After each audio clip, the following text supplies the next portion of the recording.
Assalamualaikum warahmatullahi wabarakatuh. Bismillahirrahmanirrahim. Alhamdulillahilladzi hadana lihadza wa ma kunna linahtadiya laula an hadanallah.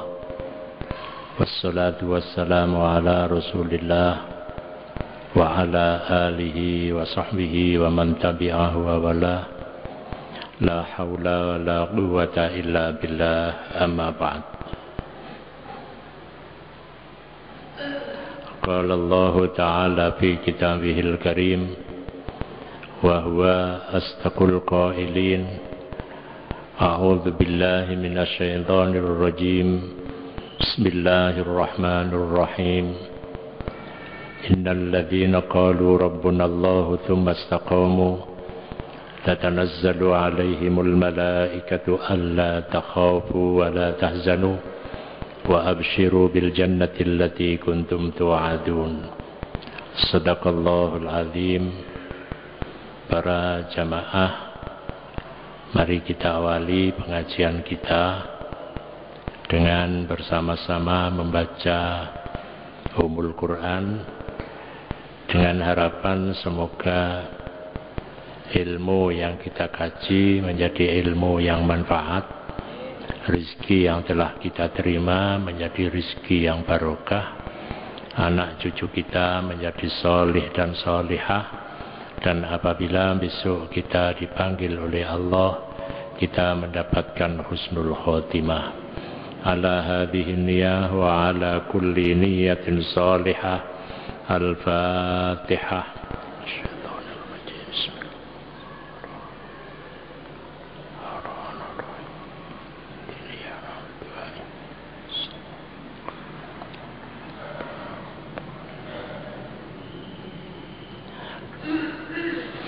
Para jamaah yang dimuliakan oleh Allah, sebagai kelanjutan dari kajian kita 2 minggu yang lalu, kita membicarakan tentang etika.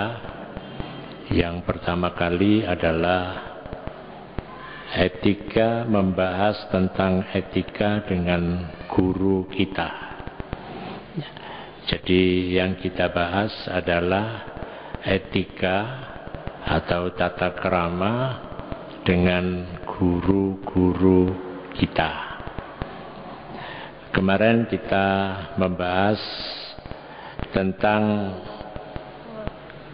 etika yang mesti kita lakukan kepada guru-guru kita dari sisi zahir, mulai yang pertama sampai yang ketiga.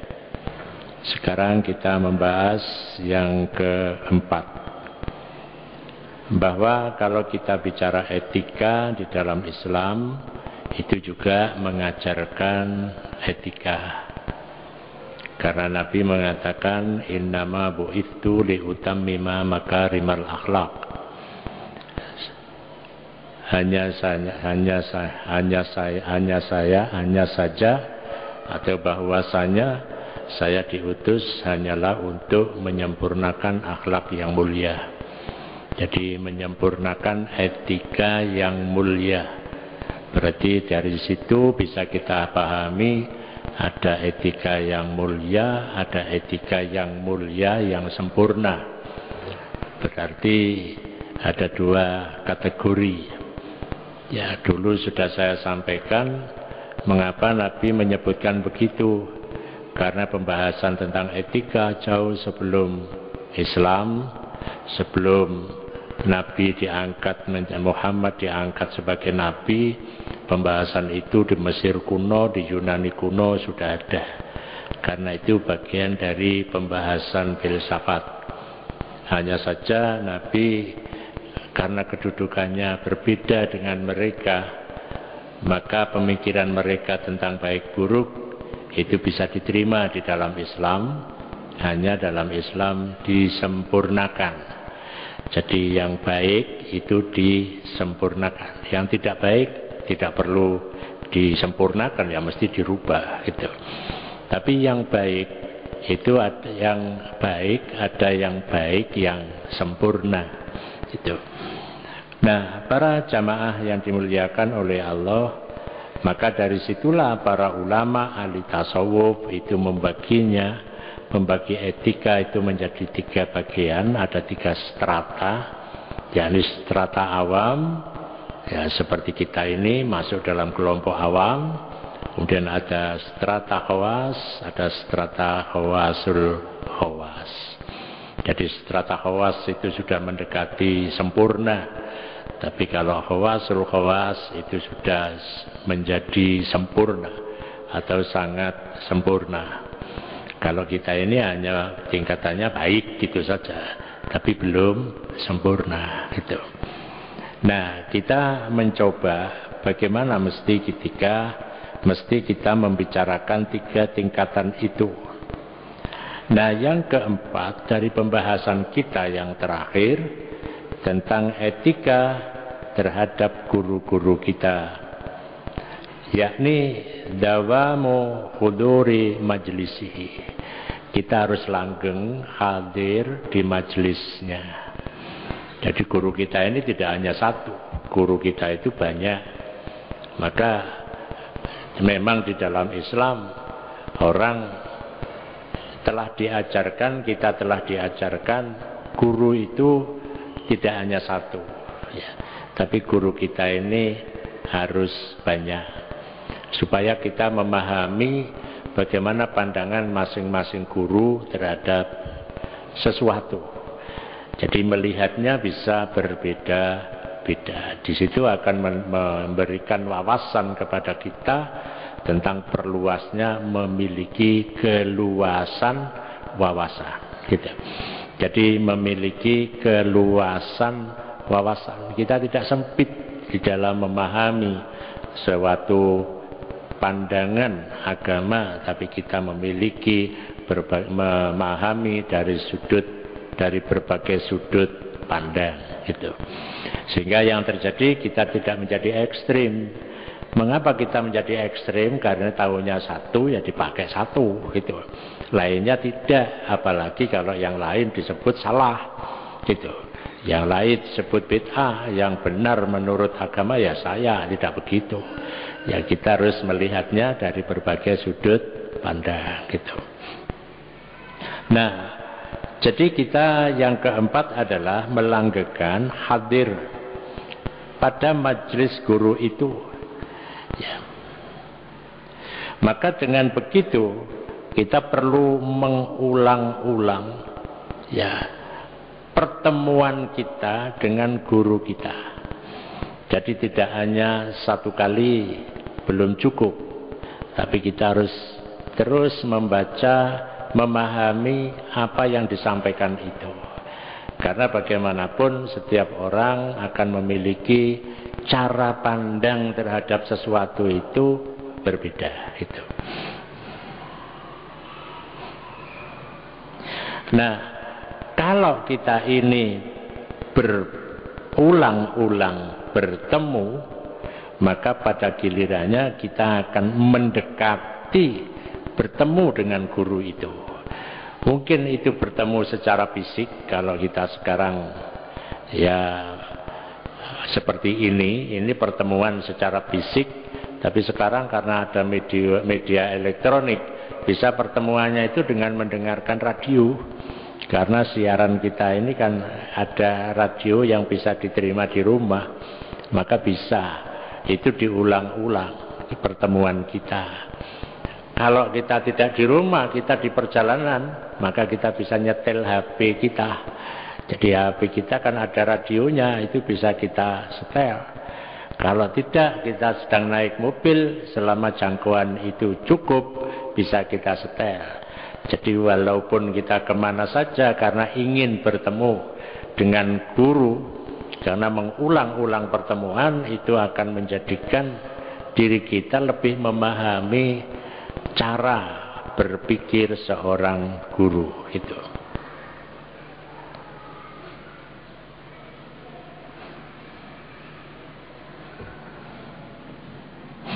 Nah, para jamaah yang dimuliakan oleh Allah, sebab pengulangan dalam bertemu itu akan memunculkan kecintaan.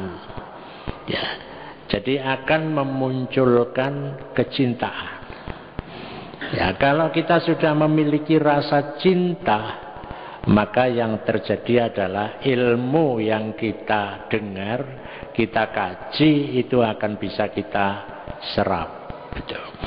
Jadi makanya kalau Imam Al-Ghazali itu pernah menyebutkan di dalam sebuah tulisan yang merupakan sebuah tesis tentang Al-Madhabut Tarbawi Indal Ghazali, Imam Al-Ghazali itu menyebutkan jangan sampai ada seorang guru ngomong terhadap muridnya yang berkaitan dengan uang. Jadi kalau ada anak-anak TPQ gurune murui ba fathah ba ya fathah ya ro fathah ro ba ya ro, iku ora oleh gitu. Guru tidak boleh begitu. Yang ngurusi bayaran itu harus orang lain, ada yang ngurusi sendiri. Karena apa? Akan menimbulkan rasa tidak senang kepada guru. Nah, kalau sudah sedikit tidak senang, ilmu tidak akan bisa diserap gitu. Nah, maka harus lepas dari itu semua, seorang guru dan murid itu. Lah yang ngurusi siapa ya? Ada yang ngurusi sendiri persoalan itu, seandainya itu di sekolah-sekolah gitu ya. Maka ada yang mengatakan bahwa seorang guru bicara tentang uang di depan murid itu haram. Betul, karena akan menimbulkan tidak terjadinya interaksi antara guru dan murid gitu. Karena di situ ada gap itu. Makanya semua yang menjadikan gap antara murid dengan guru itu jangan sampai terjadi. Nah, kalau seorang murid itu cinta ya pada gurunya, ya otomatis ilmu itu ada artinya. Ada seorang guru, mantan menteri itu pernah cerita. Dia sekolah di S3 di Makkah. Dia itu kalau ketemu dengan guru satu itu, ya, mesti ada rasa nggak seneng. Gitu. Nah, pada yang lain itu seneng. Gitu. Nah, karena ada rasa nggak seneng itu, yang lain memberi nilai lengkap 10. Dia membeli nilai hanya 9. Ketika diurus, bagaimana hasil jawaban saya? Betul, gitu. Tapi gurunya masih tetap memberi 9, tidak mau memberi 10, padahal yang lain memberi 10. Mengapa? Guru itu kalau ada murid nggak seneng, itu biasanya kroso, gitu ya. Jadi guru itu kalau ada murid nggak seneng karo gurune, itu gurune wis kroso gitu ya. Lek murite kroso nek gak seneng ngono tok, tapi gurune sing kroso nek murite ora seneng. Lah itu tidak akan bisa menyerap ilmu. Maka syarat pertama kali adalah dia harus sering bertemu. Kemudian dari bertemu itu akan menimbulkan cinta gitu ya. Niku lek basa Jawane witing tresno jalarane glibete bendino gitu ya. Jadi bukan pada pacar, bukan, tapi pada guru itu juga perlu glibet gitu ya. Perlu glibet.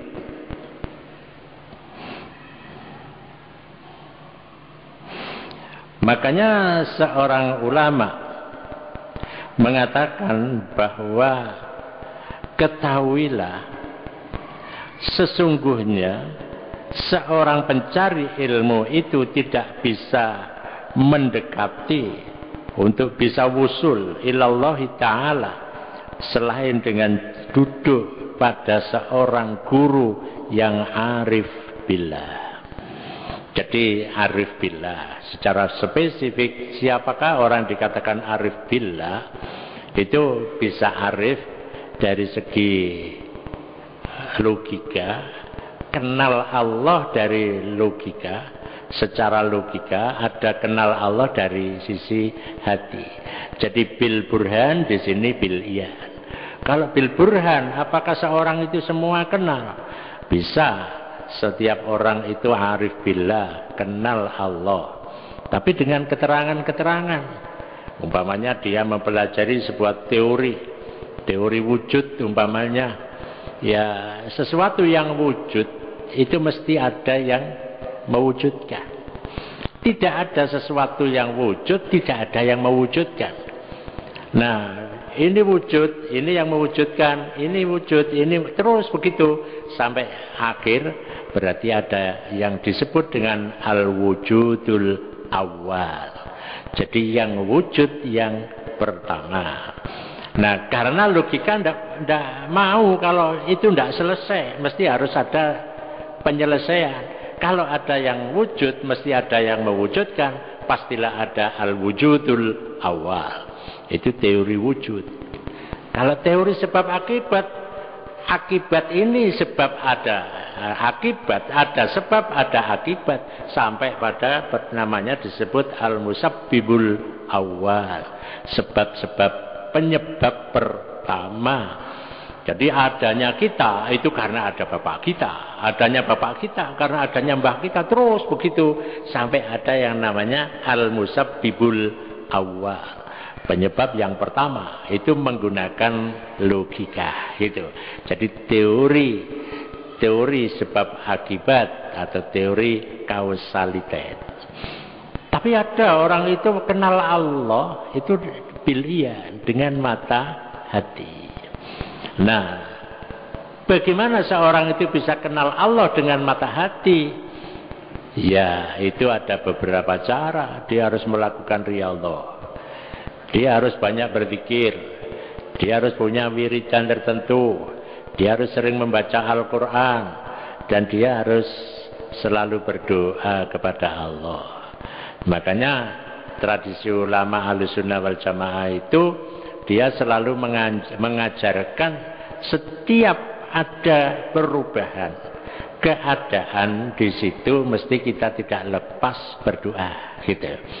Jadi kalau doa 10 Muharram nanti ada doa awal tahun, ada doa apa saja, itu artinya kehidupan kita ini tidak mesti dihiasi dengan doa.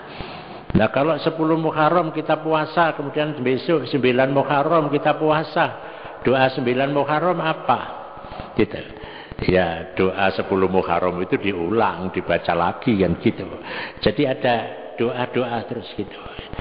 Itulah yang dikatakan bahwa kalau dia senantiasa ya mau membaca wirid ya dan lain sebagainya, banyak berzikir, maka buahnya adalah dia bisa kenal dengan Allah, tapi dengan mata hati, bukan dengan logika.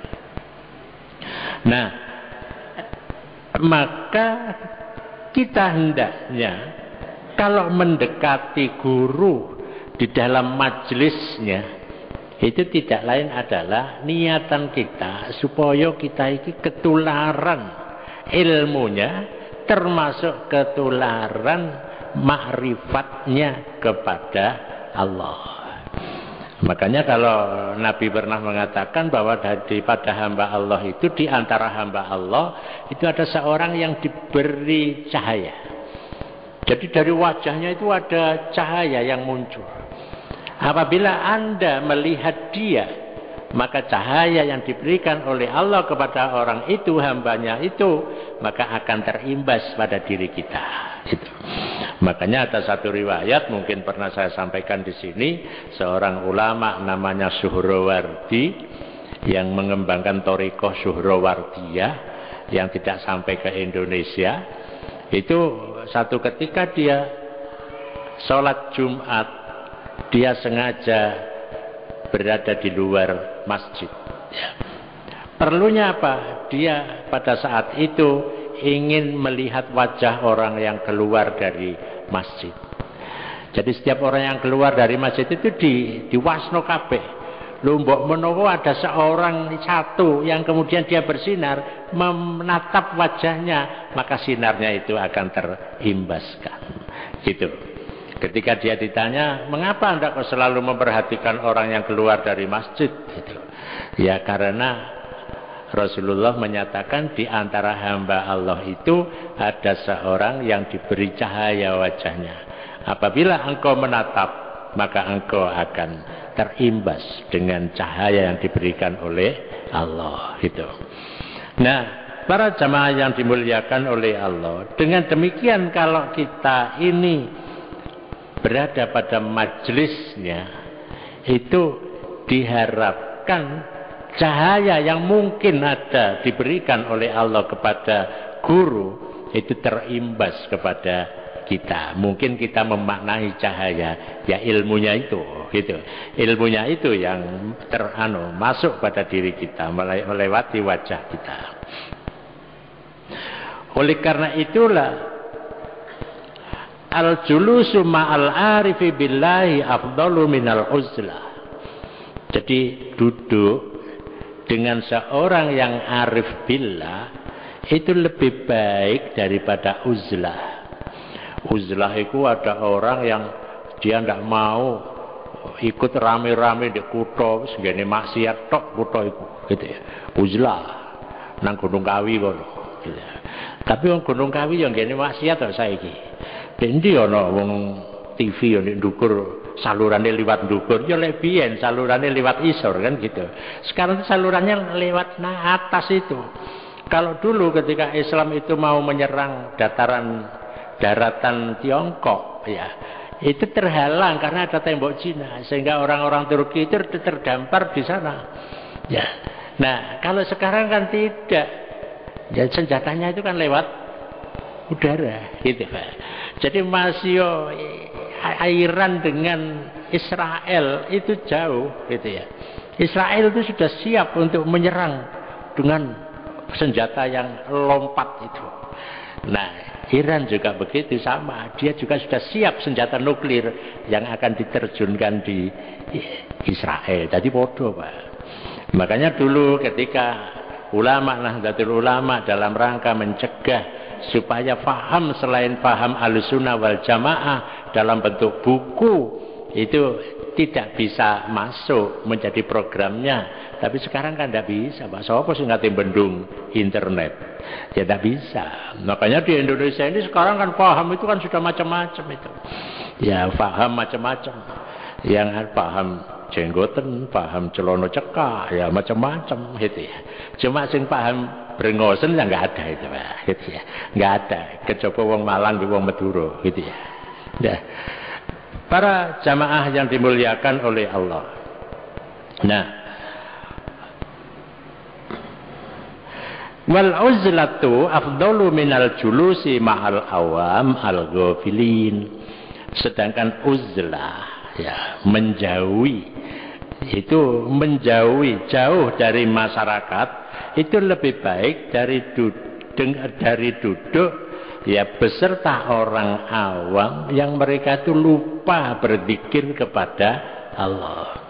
Makanya kalau ada seorang guru, dia mengajarkan agama, mengajarkan kebaikan-kebaikan karena diilhami oleh ajaran agama, ya kita dekati, itu akan berimbas pada diri kita. Jadi diibaratkan air, kalau ini disiram kemudian keluar, nah kita ini mendapatkan faid, limpahannya itu. Mendapatkan limpahannya walaupun hanya sedikit. Tapi kalau kita tidak pernah berada pada majelisnya, ya kita akan dimakan oleh perkembangan dunia gitu ya. Akan dimakan oleh perkembangan dunia. Maka dengan begitu, kalau begitu uzlah itu lebih baik ya. Nah, uzlah kita itu ya tidak perlu kok di alas nih gone Malang Selatan kono wis nyepi nih kono, ndak perlu. Ya sudah, kita berada tetap di kota Malang, aku tak nang Masjid Jamiah itikaf di kono uzlah. Masih ono arek nom-noman jingkrak-jingkrak wis babah, aku tak uzlah di gone Masjid Jamiah. Uzlahnya begitu saja, ndak perlu kita ke sana gitu. Wal julusu ma'al ami al-ghafil afdalu minal julusi ma'al faqir al-jahil. Sedangkan duduk dengan orang yang awam, yang dia itu lupa, itu masih lebih baik dari duduk dengan orang fakir tapi bodoh itu ya.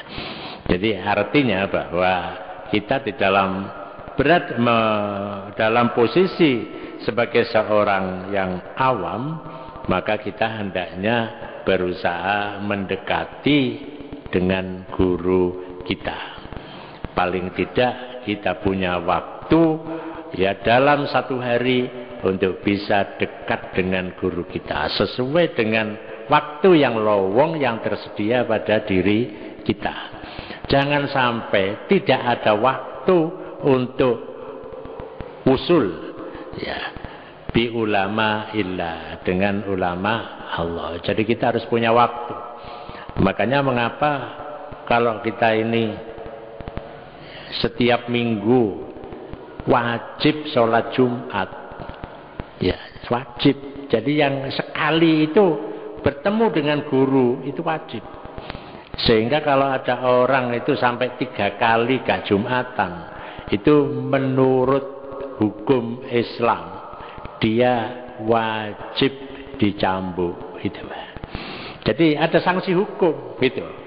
Ketika di Aceh itu sekarang diundangkan ya, diwujudkan konun tentang Jumatan, itu ya susah mencari orang yang tidak Jumatan gitu.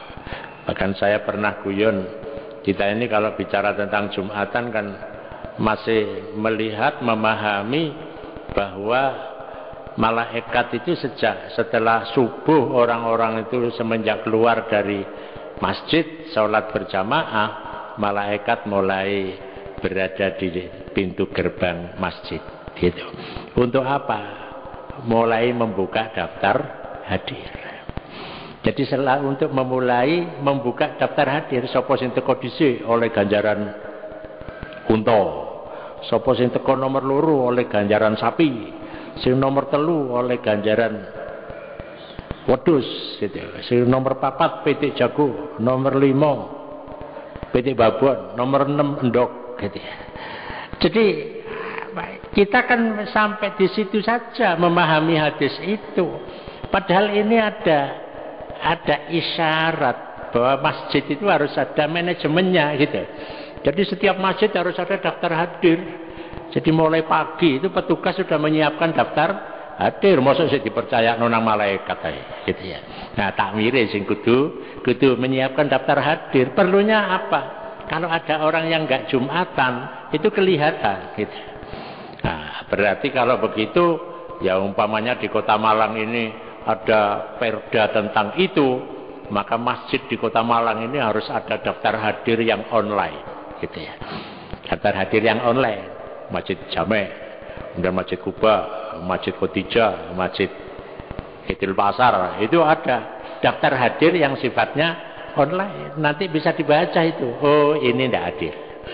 Kalau tidak hadir 3 kali, itu dicambuk 3 kali di depan umum. Nah, di Aceh membuat perda saja, membuat konun, tapi tidak bisa diterapkan. Karena tidak mudah menerapkan itu.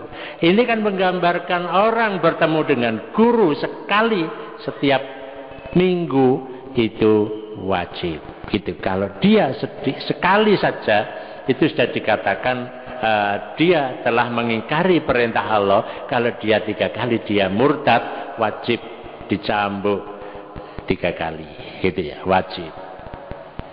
Cuma sing nemokno wong ora Jumatan niki sapa gitu. Si A ditakoni gak tau ketok Jumatan di Masjid Jame. Oh, kula ten Nurul Iman gitu. Barang di Nurul Iman ditakoni kok gak tau ketok. Kula ten Masjid Kidul Pasar gitu. Jadi mubeng ae wae. Karena ndak ada daftar hadir itu. Inilah sebenarnya masjid-masjid kita ini sudah harus menata manajemennya itu.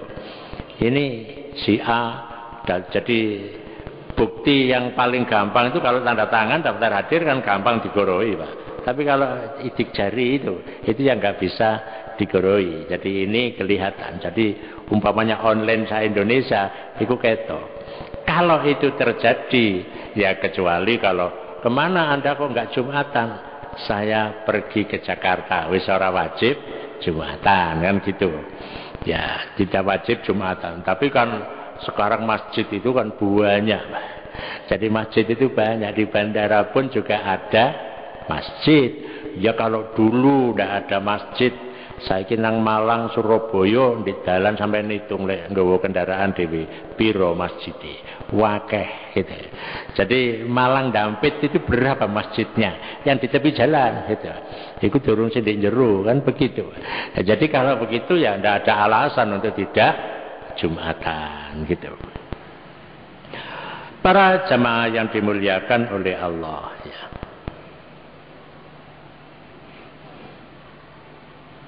Nah, bahayanya seorang yang tidak pernah bertemu dengan seorang guru, maka dikhawatirkan hatinya menjadi kosong. Ya, kalau hatinya kosong, ini berbahaya. Maka pasti ada sesuatu yang lain yang akan masuk di hatinya. Jadi kalau kosong itu akan ada sesuatu yang lain yang masuk. Itu kan sama dengan begini, kalau di satu komunitas umat Islam, di sana tidak ada kegiatan. Ya, jamaah ndak ono, langgari ono tapi gak tahu di gawe sembahyang. Ono masyarakatnya ora tahu kumpulan. Kira-kira sing kate mlebu iki sapa? Gitu. Ya pasti ada orang lain yang akan masuk. Orang selain Islam akan masuk di kampung itu dan akan mempengaruhi masyarakat. Karena dianggap walaupun kelihatannya ada orang Islam, tapi pada hakikatnya seperti tidak ada orang Islam. Adanya orang Islam itu kan adanya aktivitas. Kalau tidak ada aktivitas, ya berarti tidak ada orang Islam. Gitu. Maka kalau ada orang masuk, itu wajar. Demikian pula kalau hati kita ini tidak pernah kita isi, maka akan menjadi kosong. Kalau kosong, setanlah yang akan masuk. Gitu. Maka penuhilah hati kita ini dengan banyak berzikir kepada Allah, terutama kita memasuki ke majelis-majelis ilmu. Gitu.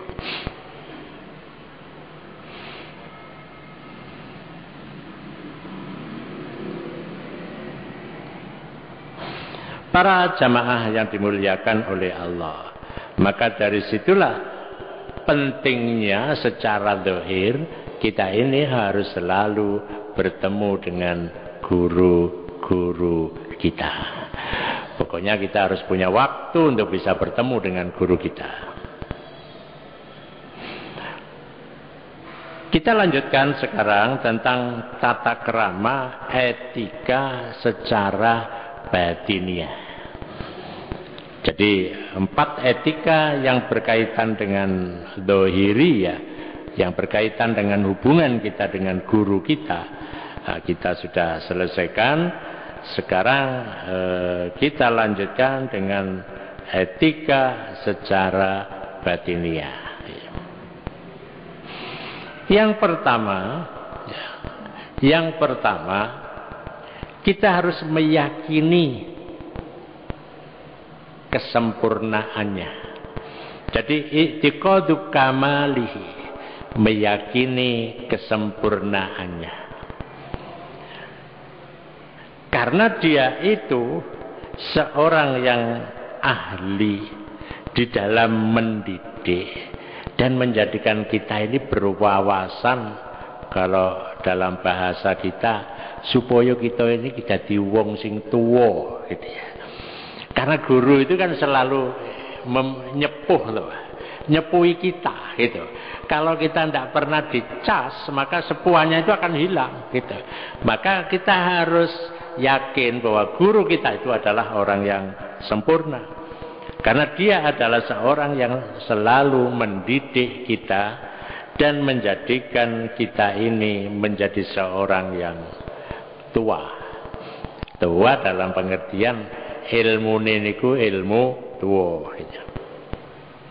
Mengapa? Karena dia bisa mempertemukan antara syariat dan hakikat. Gitu.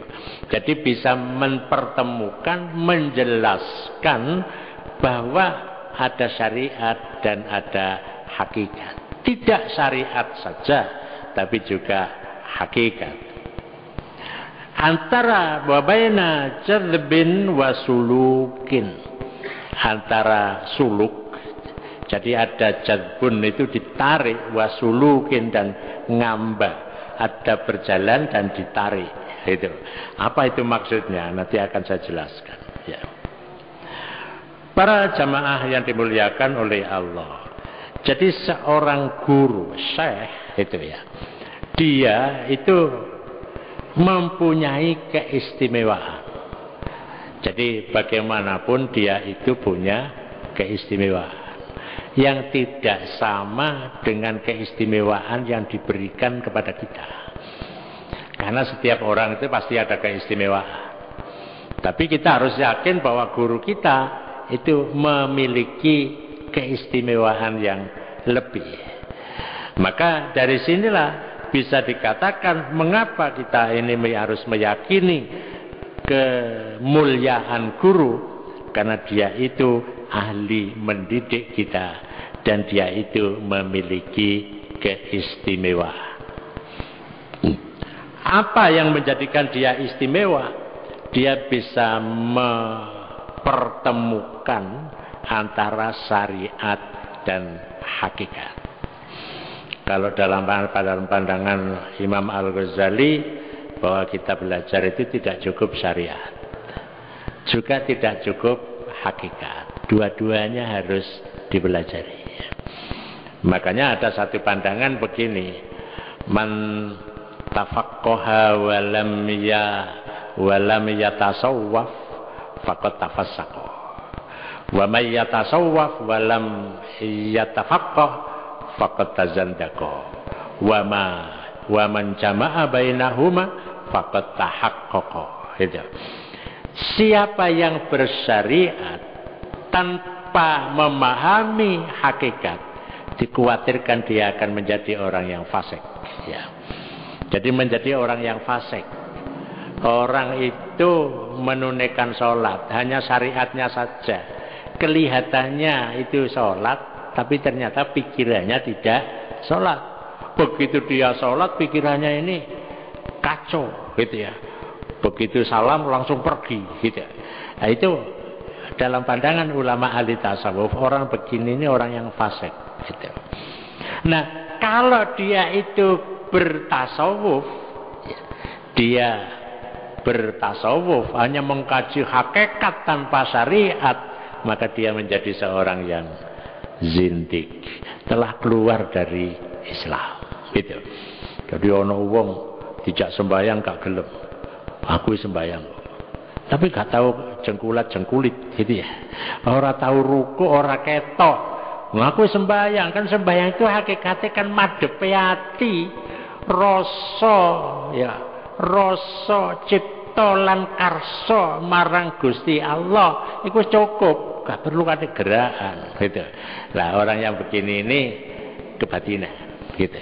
Jadi kebatinan itu zindik, keluar dari garis Islam. Islam itu mempertemukan antara syariat dan hakikat.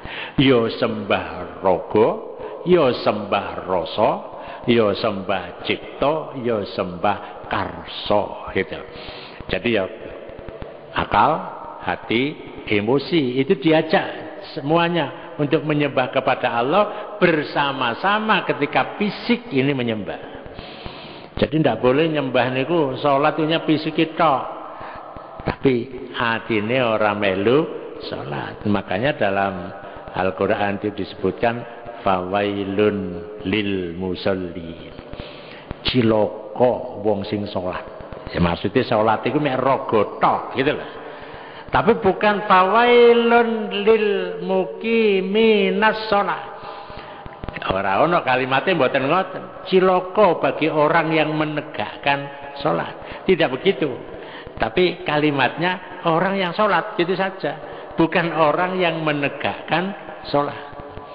Nah, kalau dia menegakkan salat itu ya rogone gerah, lambene obah, gitu.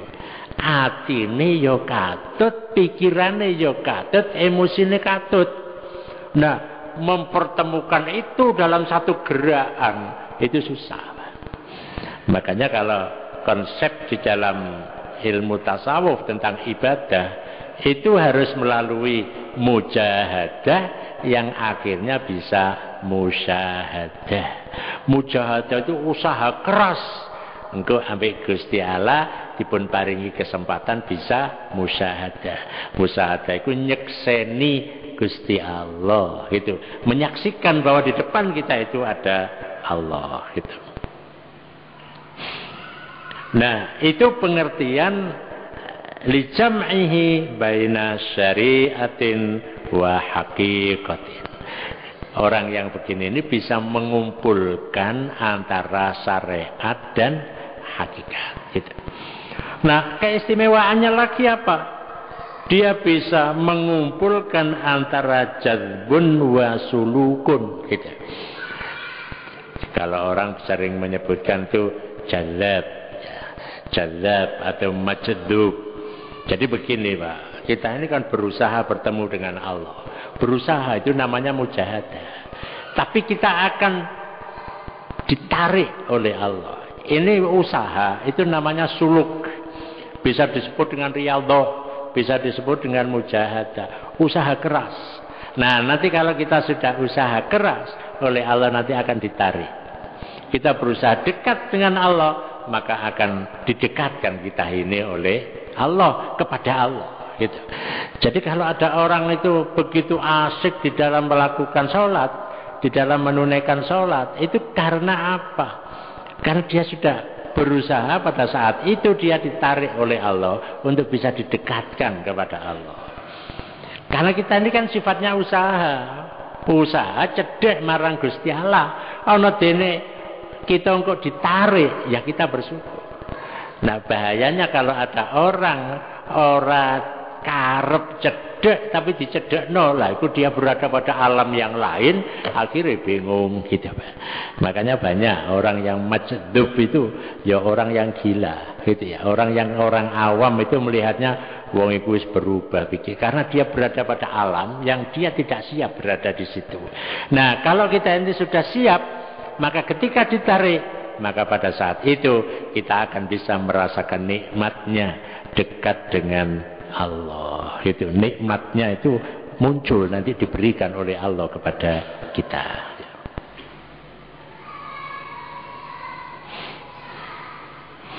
Nah, karena keistimewaan itu, tata kerama yang kedua secara batiniah adalah mengagungkannya, memuliakannya, dan menjaga kehormatannya.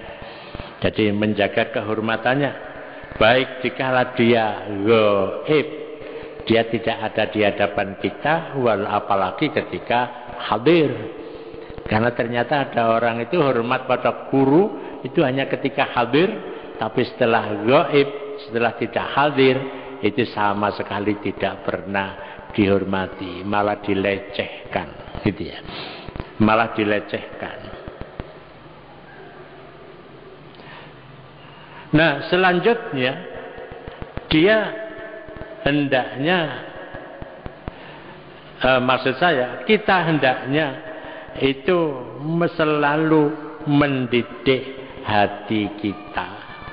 Jadi kita harus selalu melatih hati kita untuk cinta kepadanya. Seperti yang pertama tadi, ya, seperti bagian yang keempat yang saya terangkan tadi, karena dialah yang mendidik kita menjadi seorang yang selalu cinta. Ya, cinta. Hidup itu kan harus dihiasi dengan cinta. Karena doa Rasulullah itu kan begini yang dituntun kepada kita. Allahumma rzuqni hubbaka wa hubba man yuhibbuka wa hubba ma yuqarribuni ila hubbika wa ja'al hubbaka ahabba ilayya minal ma'il barid. Ya, jadi kalau kita melihat di situ, berarti Rasulullah itu mengajarkan cinta. Apa itu doanya? Allahumma rzuqni hubbaka. Ya Allah, berilah kami rizki cinta kepadamu. Jadi cinta itu tidak moro-moro muncul, harus diminta karena diberi nanti oleh Allah. Jadi cinta kepada Allah itu pemberian Allah. Jadi yang pertama harus kita minta. Jadi Allahumma rzuqni hubbaka. wa hubbaman yuhibbuka, dan cinta pada orang-orang yang membawa, yang bisa membawa cinta kepadamu. Itu maknanya setelah kita ini diberi rizki cinta kepada Allah, maka kita juga minta rizki supaya diberi cinta pada orang-orang yang bisa membawa diri kita cinta kepada Allah. Jadi kita boleh mencintai orang, tapi bisakah dia membawa cinta kepada Allah? Jadi lek ana wong tuwa anake pinter golek dhewe jodone, terus karo wong tuane ditakoni mawon, iso enggak bojomu iku ngejak awakmu cinta marang Gusti Allah? Gak usah angel-angel, ngoten tok gitu. Wah, itu sing angel. Makanya kalau Rabi'ah Adawiyah itu dalam satu riwayat itu ditanya, ya dilamar oleh seseorang, dia menolak karena permintaannya hanya sederhana. Bisakah Anda membimbing saya cinta kepada Allah? Lah itu sing angel, Pak. Gitu. Membimbing saya untuk cinta kepada Allah, gitu. Makanya kita boleh ya cinta kepada orang lain, tapi dengan syarat bisakah dia cinta membawa kita untuk cinta kepada Allah. Kalau tidak bisa jangan kita dekati. Jadi kalau ada anak muda koncoan dengan anak muda, ya adakah temannya itu bisa membuat cinta kepada Allah? Kalau tidak bisa jangan didekati, itu nanti mengacaukan pikiran kita. Karena apa? Kita berjalan itu kan menuju kepada Allah. Kalau ternyata ada orang yang tidak cinta kepada Allah, itu mengganggu kita, gitu. Kecuali kalau hidupnya tidak mengarah untuk cinta kepada Allah, itu persoalan lain, gitu. Nah, wahubbama, doa yang ketiga, wahubbama yukorribuna ila hubbika, dan cinta kepadamu, ya, cinta kepada apa saja yang bisa membawa cinta kepadamu. Jadi kalau begitu kita boleh kok cari dunia, boleh. Punya dunia, punya harta dunia, boleh. Tapi bisakah itu membawa cinta kepada Allah? Gitu. Jadi lek duwe dunya tapi ora iso nggawa cinta nang Gusti Allah, wis gak usah duwe dunya, pokoke bisa nggawa cinta marang Gusti Allah. Gitu. Jadi konsep besarnya, jadi prinsip umumnya begitu. Nah, makanya doa yang terakhir, waja'al hubbaka ahabba ilayya minal ma'il barid, dan jadikanlah cinta kepadamu lebih aku cintai daripada air yang segar, gitu. Mengapa air yang segar? Ya memang di negara Arab itu kan air itu paling sulit. Jadi kalau ada air itu suatu yang nikmat, gitu. Maka doanya cinta kepada Allah itu lebih daripada air yang segar. Artinya bahwa kalau hidup kita ini selalu dihiasi dengan cinta, maka hidup kita ini menjadi enak, gitu. Hidup kita ini menjadi enak. Maka seorang yang ahli tasawuf, dia karena tujuan utama itu inni zahibun ila rabbi, saya berjalan menuju kepada Allah. Maka semua yang kita lewati, apakah itu berteman, apakah itu memiliki apa saja, itu harus bisa menopang kita untuk cinta kepada Allah. Kalau tidak, lebih baik kita tinggalkan. Karena misi kita jelas. Inni dzahibun ila rabbi sayahdini. Saya berjalan menuju kepada Tuhanku, maka Allah akan membimbing kita. Para jamaah yang dimuliakan oleh Allah, saya kira itu yang dapat kita kaji. 2 minggu lagi kita lanjutkan kajian bagian yang ketiga sampai seterusnya. Ala hadhihi niyah wa ala kulli niyatin salihah. Al-Fatihah.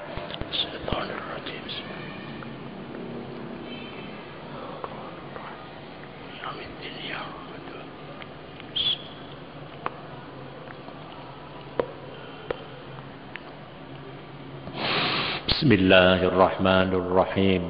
Alhamdulillahi Rabbil Alamin.